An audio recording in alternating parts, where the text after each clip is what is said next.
आदाब, नमस्कार। आप देख रहे हैं एनएन चैनल। मैं हूं शेख अहमद अली। प्राइम टाइम में आइए सबसे पहले नजर डालते हैं हेडलाइंस पर।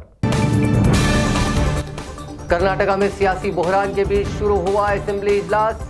अक्सरियत साबित करने वजीर आला कुमारस्वामी ने मांगा वक्त।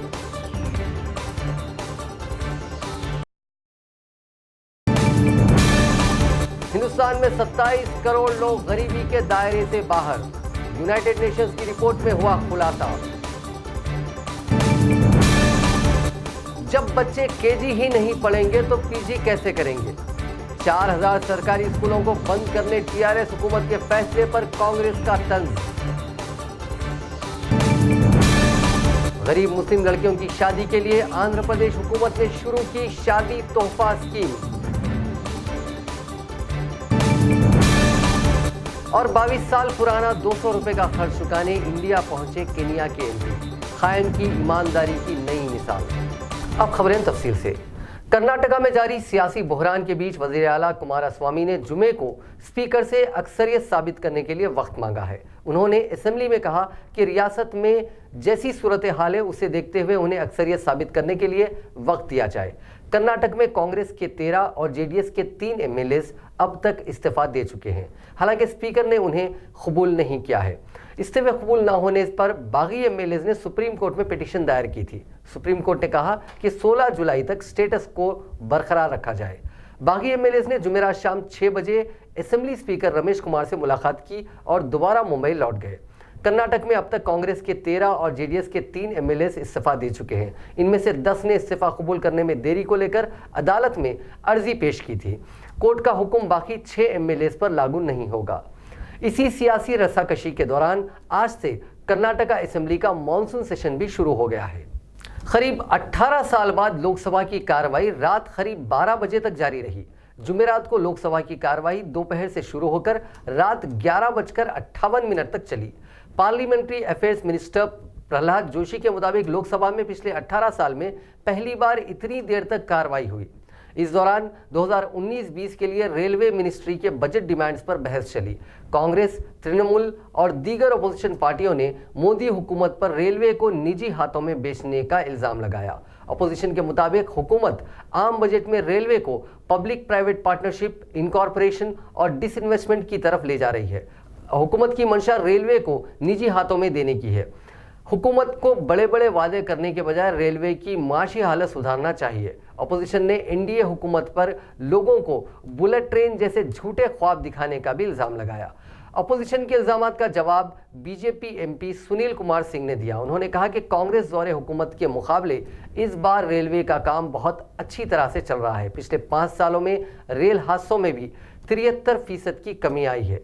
लोकसभा की कार्रवाई में करीब 100 एमपीज ने हिस्सा लिया और अपने अपने इलाकों से जुड़े मामले उठाए। मानहानि के एक मामले में आज अहमदाबाद की अदालत ने राहुल गांधी को जमानत दे दी। राहुल गांधी आज अहमदाबाद कोर्ट पहुंचे थे। सुनवाई के बाद उन्हें इस मामले में जमानत मिल गई। उनके खिलाफ ये मामला अहमदाबाद डिस्ट्रिक्ट कोऑपरेटिव बैंक और उसके चेयरमैन अजय पटेल ने दर्ज किया था। राहुल ने नोटबंदी के दौरान बैंक पर संगीन इल्जामात लगाए थे। हिंदुस्तान में 10 साल में यानी 2006 से 2016 में 27 करोड़ लोग गरीबी के दायरे से बाहर हुए हैं। यूनाइटेड नेशंस की जानिब से जारी की गई एक रिपोर्ट के मुताबिक गरीबी के global multi dimensional poverty index यानी एमपीआई में इंडिया सबसे ज्यादा तेजी से नीचे आया है। मुल्क में nutrition, sanitation, child mortality, drinking water, years of schooling, electricity, school attendance, housing, cooking fuel और एसेट्स में काफ़ी सुधार आया है। इन चीज़ों को गरीबी नापने का पैमाना माना जाता है। रिपोर्ट के मुताबिक 2005 और 2005-06 में इंडिया में 64 करोड़ यानी 55.1 लोग गरीब थे। 2015-16 में ये तादाद घटकर 36.9 करोड़ यानी करीब 37 करोड़ 27.9% रह गई। इंडिया की एमपीआई वैल्यू 2005-06 के 0.283 से घटकर 2015-16 में 0.123 रह गई। रिपोर्ट में दुनिया के 101 मुल्कों की स्टडी को शामिल किया गया है। इनमें 31 लो इनकम, 68 मीडियम इनकम और 2 हाई इनकम वाले मुल्क हैं। रिपोर्ट के मुताबिक दुनिया भर में 1.3 अरब लोग यानी 1.3 अरब बिलियन लोग मल्टी डायमेंशनल पॉवर्टी के पैमाने में कम आमदनी के साथ खराब सेहत, काम करने की महारत और तशद्दुद का खतरा भी शामिल है। इंडिया में ग़िज़ाइयत से महरूमी यानी डिप्रीविएशन इन न्यूट्रिशन 2005 में 44.3% से घटकर 2015-16 में 21.2% पर आ गया। चाइल्ड मोर्टेलिटी 4.5% से घटकर 2.2%, कुकिंग फ्यूल की कमी 52.9% से 26.2%, सैनिटेशन 50.4% से 24.6% और साफ पीने के पानी 16.6% से 6.2% पर आ गई है। तेलंगाना प्रदेश कांग्रेस कमेटी के तर्जुमान सैयद निजामुद्दीन ने इल्ज़ाम लगाया है कि टीआरएस हुकूमत के इख्तिदार में आने के बाद से हर साल 1000 से ज़ायद सरकारी स्कूल्स बंद हो रहे हैं। गांधी भवन में Hyderabad city Congress minorities department के चेयरमैन समीर वलीउल्लाह के साथ एक प्रेस कॉन्फ्रेंस से खिताब करते हुए सैयद निजामुद्दीन ने कहा कि टीआरएस ने केजी ता पीजी मुफ्त तालीम के वादे पर इंतखाबात में जीत हासिल की थी, लेकिन पिछले 5 सालों में हज़ारों प्राइमरी स्कूल्स को बंद कर दिया गया। उन्होंने सवाल किया कि केजी की तालीम हासिल किए बगैर तुलबा कैसे पीजी यानी पोस्ट ग्रेजुएशन करेंगे। केसीआर प्रभुत्वम, KCR government public education system को बर्बाद कर दिया है। KG to PG free education के नाम पर पब्लिक एजुकेशन सिस्टम के स्ट्रक्चर को डिसमेंटल कर दिया। 100 में रेसिडेंशियल स्कूल्स बता के अच्छा एजुकेशन, क्वालिटी ऑफ एजुकेशन देते बोल के हजारों गवर्नमेंट स्कूल्स को बंद कर दिया गया। तेलंगाना बाइफरकेशन हुए जब 2013-14 में 28,822 स्कूल्स तेलंगाना में थे। पलट के हम जब 18-19 को आते हैं तो सिर्फ 26,040 स्कूल ही बाकी रह गए। अब केसीआर साहब ये बताएं कि जो है 2,782 स्कूल्स पिछले 3 साल में क्यों बंद हो गए। District information system for education के मुताबिक गवर्नमेंट स्कूल्स में एनरोलमेंट कम हो गया। तकरीबन 1,14,739 स्टूडेंट्स जो है गवर्नमेंट स्कूल से ड्रॉप आउट हो गए, मिसिंग हो गए। मदरसास में, अनरिकग्नाइज्ड स्कूल्स में 34,110 स्टूडेंट्स डिसअपियर हो गए। सिर्फ प्राइवेट स्कूल्स में 47,631 स्टूडेंट्स ऐड हुए। तकरीबन अगर हम ये जो प्राइवेट स्कूल्स में गवर्नमेंट स्कूल से निकल के प्राइवेट स्कूल में ऐड हुए, अगर उसको हम माइनस करते हैं तो 1,01,218 स्टूडेंट्स जो है आज भी तेलंगाना पब्लिक एजुकेशन सिस्टम से मिसिंग है। ये स्टूडेंट्स कहां गए? कहीं ये पढ़ रहे हैं क्या? कहीं भी नहीं पढ़ रहे। ये तेलंगाना की आवाम को इस बारे में सोचने की जरूरत है। आज इतनी बुरी हालत तेलंगाना में एजुकेशन सिस्टम की हो गई, इसके बारे में सोचने की जरूरत है। सुप्रीम कोर्ट ने जीरो एनरोलमेंट के बेस पर 2015-16 में तेलंगाना गवर्नमेंट को बहुत बड़ा झटका दिया। 398 स्कूल्स में जीरो एनरोलमेंट रहा।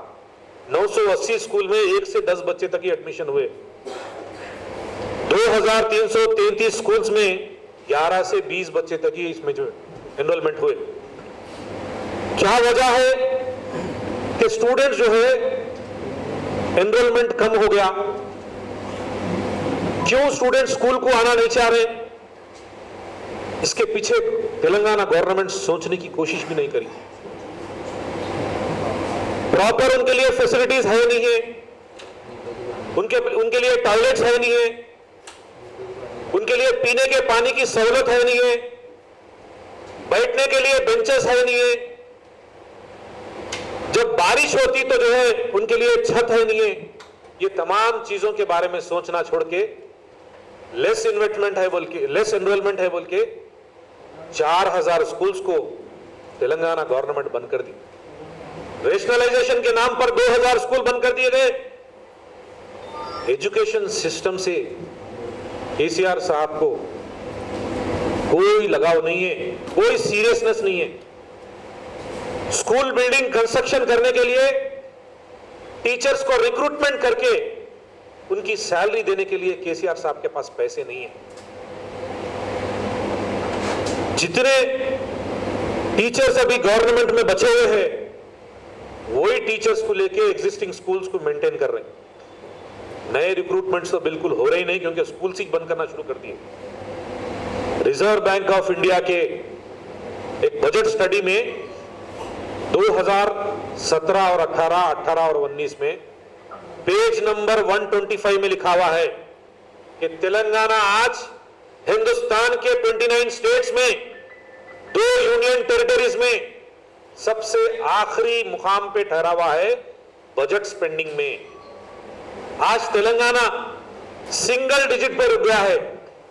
2014-15 में 11.2%, 2015-16 में 10.9%, 2016-17 में 9%, 2017 और 18 को आए तो 8.3% हमारा तेलंगाना में एजुकेशन सिस्टम में बजट स्पेंडिंग हो रहा। एक दौर था कांग्रेस पार्टी ने जो बच्चे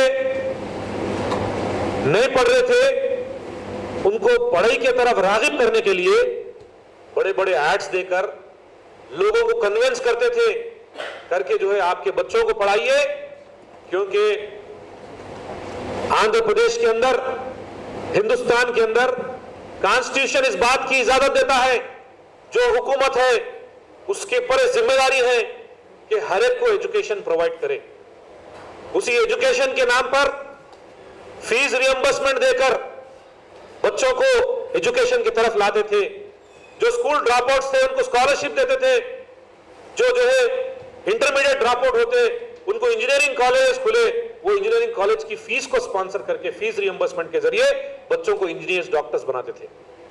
इस तरह से आंध्र प्रदेश के अंदर कांग्रेस पार्टी ने एजुकेशन को प्रमोट किया, फंडामेंटल राइट को सही मानों में इंप्लीमेंट करने का काम किया। लेकिन आज केसीआर साहब की हुकूमत के अंदर एजुकेशन सिस्टम को जब से अलहदा तेलंगाना हुआ, एजुकेशन सिस्टम को कंप्लीटली बर्बाद कर दिया गया।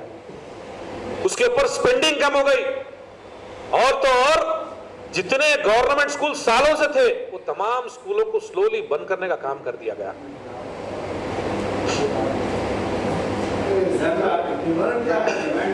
भाई ये जो नहीं ये देखिए साहब,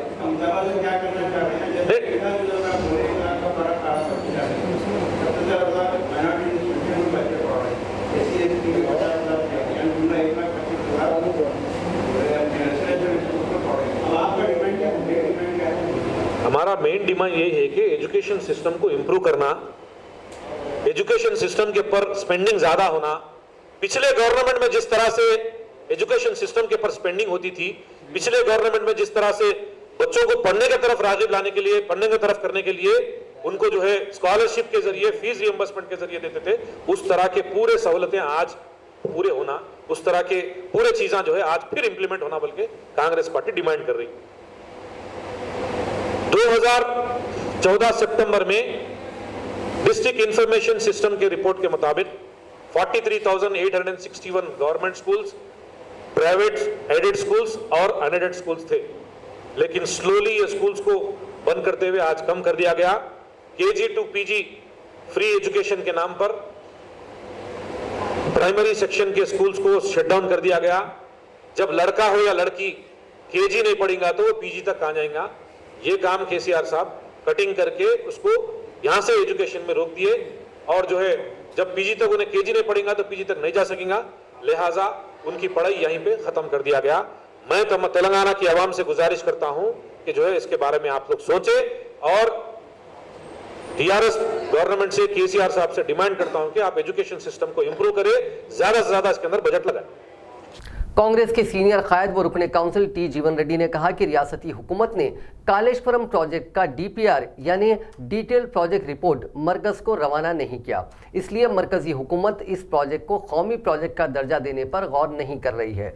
गांधी भवन में मीडिया से बात करते हुए जीवन रेड्डी ने चीफ मिनिस्टर चंद्रशेखर राव पर रियासत की आवाम को गुमराह करने का इल्जाम आयद किया। उन्होंने कहा कि प्रोजेक्ट का डीपीआर मरकज को रवाना किए बगैर कालेश्वरम को कौमी प्रोजेक्ट का दर्जा देने का मुतालबा करना आवाम को धोखा देने के मुतरादिफ है। उन्होंने चंद्रशेखर राव हुकूमत से इस बात की वजाहत करने का मुतालबा किया कि आया वो कालेश्वरम प्रोजेक्ट का डीपीआर मरकज को रवाना किया है, इसको आवाम के सामने पेश करें। अगर डीपीआर रवाना किया गया है तो ऐसी सूरत में राज्यसभा में मरकजी हुकूमत के खिलाफ तहरीक-ए-मराद शिकनी यानी प्रिविलेज मोशन पेश किया जा सकता है। उन्होंने इस सिलसिले में वाइट पेपर जारी करने का हुकूमत से मुतालबा किया है।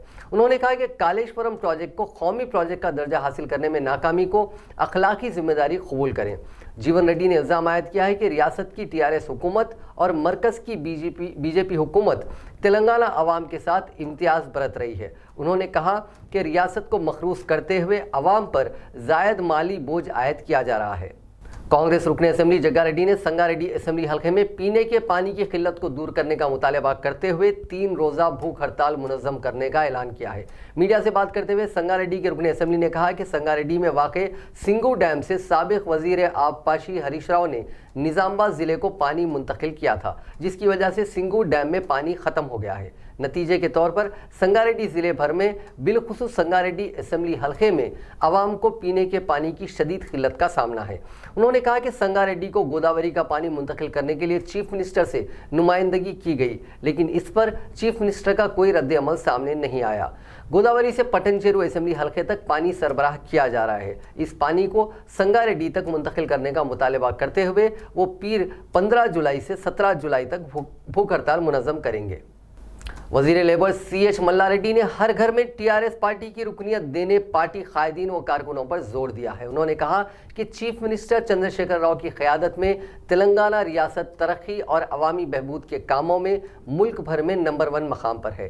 तेलंगाना की तश्कील से लेकर आज तक रियासत की आवाम की मुकम्मल तायद टीआरएस पार्टी के साथ है, इसलिए हर इंतखाबात में टीआरएस को कामयाबी मिलती आ रही है। उन्होंने आज चरलापल्ली डिवीज़न के EC नगर कम्युनिटी हॉल में टीआरएस की रुकनियत साजी मुहिम का इफ्तिताह किया। इस मौके पर वज़ीर दाखिला Mahmood Ali, mayor greater Hyderabad municipal corporation B Ram Mohan, रुकने असेंबली B सुभाष रेड्डी, चरलापल्ली के इंचार्ज के चंद्रशेखर रेड्डी, टीआरएस कायद M राजशेखर रेड्डी और दूसरे मौजूद थे।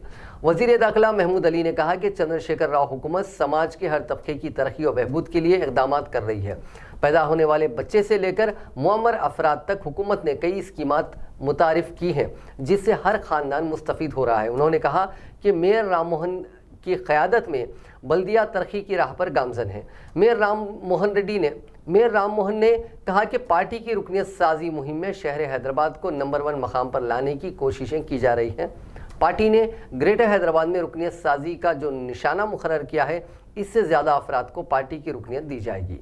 बीजेपी के रुकने काउंसिल रामचंद्र रेड्डी की क़यादत में बीजेपी वफद ने चीफ सेक्रेटरी से मुलाकात की और मखलूआ मुलाजिमतों पर तकर्रुरात पर नुमाइंदगी की। मुलाकात के बाद मीडिया से बात करते हुए उन्होंने कहा कि हुकूमत ने 1 लाख वैकेंसीज को फिल करने का वादा किया था। 5 साल हो चुके हैं, लेकिन अब तक मुलाजिमत के बारे में कोई वाज़ेह तस्वीर सामने नहीं आ रही है। तेलंगाना पब्लिक सर्विस कमीशन के इम्तिहान के नताइज भी जारी नहीं किए जा रहे हैं। उन्होंने कहा कि हुकूमत के फ़ौरन 1 लाख मुलाजिमतों पर तकर्रुरात करने तक बीजेपी खामोश नहीं बैठेगी। बीजेपी ने इससे पहले भी इस सिलसिले में एहतजाज किया है। वज़ारत रेलवे ने अपने बजट में कुत्तापल्ली मनोहराबाद लाइन के कामों के लिए 5200 करोड़ रुपए मख्तस किए हैं। कांग्रेस ज़ेर क़यादत यूपीए हुकूमत ने माली साल 2006-07 के रेलवे बजट में करीमनगर से रास्त हैदराबाद ट्रेन सर्विसेज शुरू करने के लिए कुत्तापल्ली मनोहराबाद नई रेलवे लाइन को मंजूरी दी थी और इस रेलवे लाइन को 1160 करोड़ रुपए का एस्टीमेट भी लगाया गया था, लेकिन इसके बाद से मरकजी हुकूमत रेलवे बजट में दरकार फंड्स मख्तस नहीं कर रही थी, जिसकी वजह से ये रेलवे लाइन 12 साल की तकमील के बाद भी मुकम्मल नहीं हुई। तेलंगाना रियासत की तश्कील के बाद 2014 से रियासत के मुख्तलिफ रेलवे प्रोजेक्ट्स बिलखुसूस नई रेलवे लाइन के कामों में कुछ हद तक तेज़ी लाई गई, लेकिन गुज़िश्ता चंद बरसों से दरकार फंड्स मख्तस न करने की वजह से रियासत के रेलवे प्रोजेक्ट्स तकमील को नहीं पहुँचे। कुत्तापल्ली मनोहराबाद रेलवे लाइन के लिए 150 किलोमीटर तवील पटरियों की तनसीब का मनसूबा तैयार किया गया है, जिसमें मनोहराबाद से गजवेल तक सिर्फ 32 किलोमीटर के काम मुकम्मल होने हैं। बताया गया है कि इस नई रेलवे लाइन के तहत अब तक करीमनगर जिले में कोई काम शुरू नहीं हुए। गुज़िश्ता 4 साल के दौरान इस रेलवे लाइन के लिए रेलवे बजट में सिर्फ 525 करोड़ रुपए मंजूर किए गए। आंध्र प्रदेश में वाईएस जगनमोहन रेड्डी हुकूमत ने रियासत के गरीब अक़लियतों की लड़की की शादी ब्याह के लिए शादी तोहफा के नाम पर एक नई स्कीम शुरू करने का ऐलान किया है। इस स्कीम के लिए हुकूमत ने बजट में 100 करोड़ रुपए मख्तस किए हैं। आंध्र प्रदेश कानून साज असेंबली में वाईएसआर कांग्रेस हुकूमत ने आज माली साल 2019-20 का बजट पेश किया। वज़ीर फाइनेंस बी राजेंद्र नाथ ने पहला बजट पेश किया जो 2,27,974 करोड़ रुपए का है। इस मौके पर खिताब करते हुए वज़ीर फाइनेंस राजेंद्र नाथ ने कहा कि हुकूमत ने कमज़ोर तबक़ात बशमुल BC, SC, ST और अक़लियतों की लड़कियों की शादी ब्याह के लिए मुख्तलिफ स्कीमात के नाम से माली इमदाद फराहम करने का फैसला किया है। इस स्कीम के तहत अक़लियती लड़कियों की शादी के लिए शादी तोहफा के नाम पर माली इमदाद फराहम की जाएगी। इसके लिए 100 करोड़ रुपए का बजट होगा, जबकि BC तबके की लड़कियों की शादी के लिए 300 करोड़, SC के लिए 200 करोड़, ST के लिए 500 करोड़ और बैन जाति शादियों पर माली इमदाद फराहम करने बजट में 36 करोड़ रुपए मख्तस किए गए हैं। वज़ीर फाइनेंस ने मजीद बताया कि बजट में रियासत की अक़लियतों की तरक्की और बहबूद के लिए 952 करोड़ रुपए मख्तस किए गए हैं, जबकि SCs के लिए 15,000 करोड़ रुपए हैं, STs के लिए 4,988 करोड़ रुपए और BC तबके के लिए 1,561 करोड़ रुपए मख्तस किए गए हैं। आंध्र प्रदेश में तेलुगु देशम के रुकने काउंसिल अनम सतीश प्रभाकर ने आज बीजेपी में शमूलियत इख्तियार कर ली। उन्होंने दिल्ली में बीजेपी के कौमी कारगुजार सदर JP नड्डा से मुलाकात करते हुए ज़ाफ़रानी पार्टी में शामिल होने का ऐलान किया। इस मौके पर JP नड्डा ने सतीश प्रभाकर को ज़ाफ़रानी खंडवा पहनाया और उन्हें पार्टी में शामिल कर लिया। तेलुगु देशम रुकने काउंसिल सतीश प्रभाकर ने जुमेरात के रोज़ तेलुगु देशम पार्टी की इब्तदाई रुकनीत और कानून साज काउंसिल की रुकनीत से भी इस्तीफ़ा पेश कर दिया था। बादअज़ां उन्होंने ममलिकती वज़ीर दाखिला किशन रेड्डी से मुलाकात करते हुए बीजेपी में शामिल होने की ख्वाहिश जाहिर की थी। समझा जाता है कि किशन रेड्डी के मशवरे पर सतीश प्रभाकर ने आज दिल्ली में JP नड्डा से मुलाकात की। ज़राए के मुताबिक 2014 के इंतखाबात में सतीश प्रभाकर बापटला असेंबली हल्के से तेलुगु देशम के टिकट पर मुकाबला करते हुए हार गए थे। ताहम उन्हें पार्टी ने कानून साज काउंसिल में नुमाइंदगी दी। 2019 के इंतखाबात में भी उन्होंने रियासती असेंबली के लिए मुकाबला किया था, लेकिन इस मरतबा भी उन्हें शिकस्त हुई थी। तेलंगाना हुकूमत ने BC गुरुकुल स्कूलों में 1698 यानी 1698 वैकेंसीज पर तकर्रुरात की इजाज़त दे दी है। इनमें TGT की 1071, 1071 और TET की 119 जायदादें शामिल हैं। रियासत के 119 असेंबली हल्कों में जारिया तालीमी साल से हुकूमत ने हर एक असेंबली हल्के में एक BC गुरुकुल स्कूल शुरू किया। इस तरह 119 नए BC गुरुकुल स्कूल्स में जायदादों पर तकर्रुरात की मंजूरी दी गई है। इन जायदादों में प्रिंसिपल के अलावा दीगर 36 जायदादें शामिल हैं। ज़राए के मुताबिक गुरुकुल स्कूल चलाने वाले बोर्ड के जरिए इन जायदादों पर तकर्रुरात किए जाएंगे।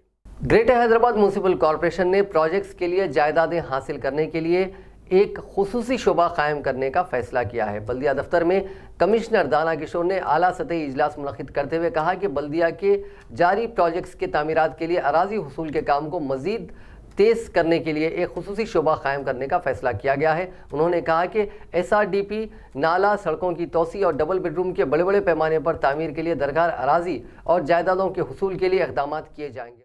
उन्होंने कहा कि 25,000 करोड़ से सड़कों की तोसी, 10,000 करोड़ से स्टॉर्म वाटर ड्रेन्स और नालों की तोसी के काम जारी हैं। इन मेगा प्रोजेक्ट्स के लिए दरकार अराजी और जायदादों के लिए ये शोबा कायम करने के लिए मुंतखब 20 इंजीनियर्स को नॉमिनेट किया गया है। इस शोबे में 10 सर्वे करने वाले और एक रिटायर्ड डिप्टी कलेक्टर और एक रिटायर्ड पुलिस अहदेदार होगा। उन्होंने बताया कि इस शोबे के क़याम के लिए हुकूमत की मंजूरी के लिए रवाना किया गया है। दाना किशोर ने कहा कि इस शोबे का मकसद किसी भी प्रोजेक्ट के लिए दरकार अराजी को एक ही वक्त में हासिल करना होगा। इस इजलास में दीगर प्रोजेक्ट्स के अराजी के हुसूल के उमूर पर भी तबादला ख्याल किया गया। कामारेड्डी बस स्टेशन में एक बस प्लेटफॉर्म में घुस गई, जिसके नतीजे में एक शख्स हलाक और दीगर 3 शदीद जख्मी हो गए। यह हादसा जुमे की दोपहर कामारेड्डी के नए बस स्टेशन में पेश आया। ऐनी शाहिदीन के मुताबिक बस स्टेशन के प्लेटफॉर्म पर मुसाफिर बस की आमद का इंतजार कर रहे थे। इस दौरान कामारेड्डी डिपो की बस प्लेटफॉर्म के ऊपर चढ़ गई। प्लेटफॉर्म की कुर्सियों पर बैठे मुसाफिर इसकी जद में आ गए। फरीदपेट के 35 साला लक्ष्मण इस हादसे में मौके पर फौत हो गए, जबकि दीगर 3 अफराद भी शदीद जख्मी हो गए। उन्हें हॉस्पिटल मुंतकिल कर दिया गया है। मुसाफिरों ने इल्ज़ाम लगाया है कि बस ड्राइवर की तसाहली की वजह से ही हादसा पेश आया। माओ नवाजों ने तेलंगाना के जिले भद्राद्री, कुत्तागुड़म, चीराला के मंडल परिषद रुकन व TRS leader N Srinivas Rao को हलाक कर दिया है। माओ नवाजों ने पीर की रात बेस्ता कुत्तूर गांव से बंदूक की नोक पर उनका अगवा कर लिया था। उनकी लाश आज यरमपाडू और पेट्टापाडू के दरमियान खून में लथपथ दस्तयाब हुई। माओ नवाजों ने मकाम वाक़या पर एक नोट छोड़ा जिसमें लिखा गया कि श्रीनिवास पुलिस मुखबर बन चुके थे। पीर की रात माओइस्ट का ग्रुप श्रीनिवास के मकान पहुंचकर बात करने के बहाने उनको घर से बाहर ले गया। टीआरएस लीडर के मकान आने वाले 3 माओइस्ट के पास वेपन्स थे जबकि दीगर के हाथों में लाठियां थी।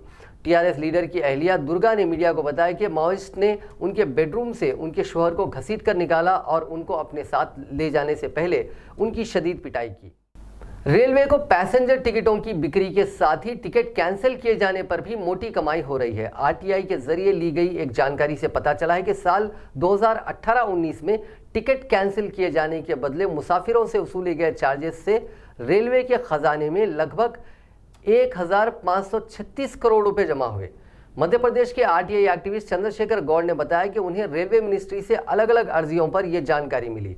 आरटीआई एप्लीकेशन में पूछे गए सवालों के जवाब के मुताबिक रेलवे ने रिजर्व टिकटों के कैंसिलेशन में 1518 करोड़ रुपए कमाए, जबकि अनरिजर्व टिकटिंग सिस्टम के तहत रेलवे ने 18 करोड़ रुपए का रेवेन्यू जनरेट किया। नाजरीन, आखिर में देखते हैं एक दिलचस्प खबर। क्या आप यकीन करेंगे कि 22 साल पहले लिए गए 200 रुपए का खर्च चुकाने एक शख्स केनिया से हिंदुस्तान आया। महाराष्ट्र के औरंगाबाद में एक ऐसा वाकया हुआ जिसने ईमानदारी और ह्यूमन वैल्यूज़ को एक बार फिर से जिंदा कर दिया।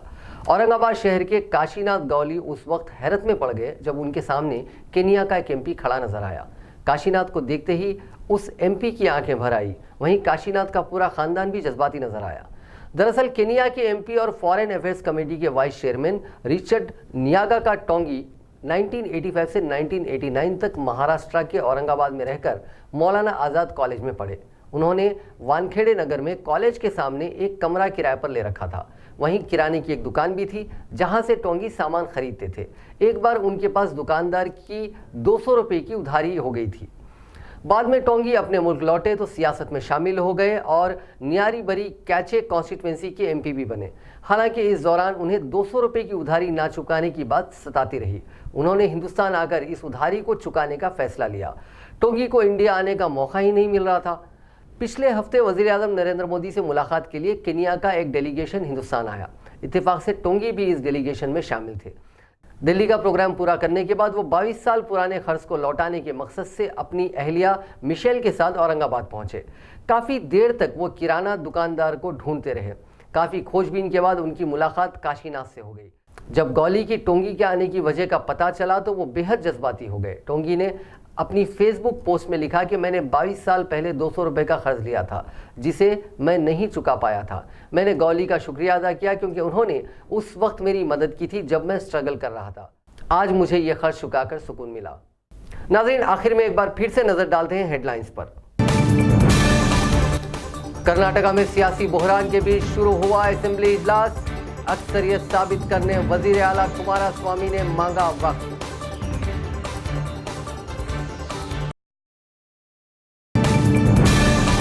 हिंदुस्तान में 27 करोड़ लोग गरीबी के दायरे से बाहर। यूनाइटेड नेशंस की रिपोर्ट में हुआ खुलासा। जब बच्चे केजी ही नहीं पढ़ेंगे तो पीजी कैसे करेंगे? 4000 सरकारी स्कूलों को बंद करने टीआरएस हुकूमत के फैसले पर कांग्रेस का तंज। गरीब मुस्लिम लड़कियों की शादी के लिए आंध्र प्रदेश हुकूमत ने शुरू की शादी तोहफा स्कीम। और 22 साल पुराना 200 रुपए का खर्च चुकाने इंडिया पहुंचे केनिया के एमपी। कायम की ईमानदारी की नई मिसाल। नाज़रीन, आज के प्राइम टाइम में बस इतना ही। देखते रहिए एनएन चैनल।